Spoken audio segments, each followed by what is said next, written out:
Вот недавно один наш брат рассказал удивительную историю, которая произошла с ним. Эта история произошла в нашем районе. Этот человек имел пристрастие к сигаретам. Будь то дома, в туалете, на улице, он курил эту сигарету.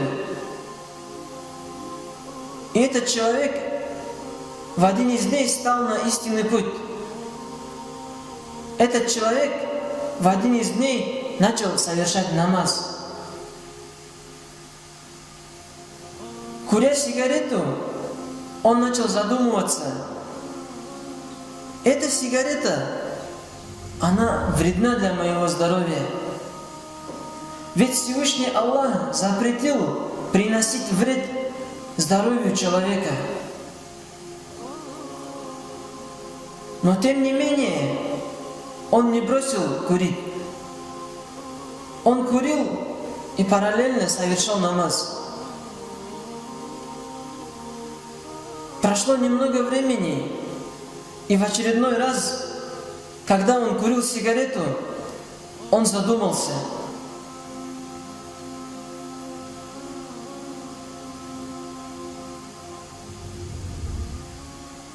Я курю эту сигарету в то время, как Всевышний Аллах видит меня, как я совершаю этот грех, будто бы я бросаю ему вызов. Астаиду биллах, да сохранит Аллах нас от этого. Как можно быть таким лицемерным?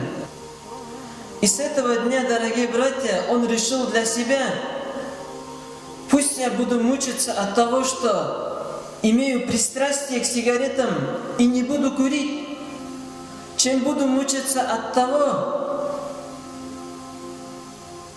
что я курю сигарету, осознавая, что я совершаю этот грех перед Всевышним Аллахом. Чем я буду мучиться от того, что я курю сигарету, осознавая, что Всевышний Аллах видит меня, как я совершаю этот грех. Вот к этому состоянию, что его привело, дорогие братья?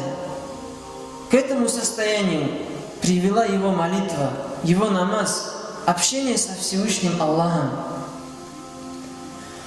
Ведь Всевышний Аллах, Субханаху ва Та'аля, говорит в 40-м аяте в суре Ан-Нази'ат: Бисмиллахир-Рахманир-Рахим.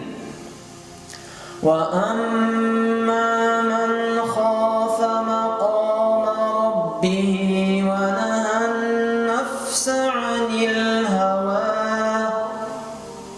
А тот, кто из-за страха предстать перед Господом удерживал себя от страстей, فَإِنَّ الْجَنَّةَ هِيَ الْمَأْوَى. Поистине его пристанищем станет рай.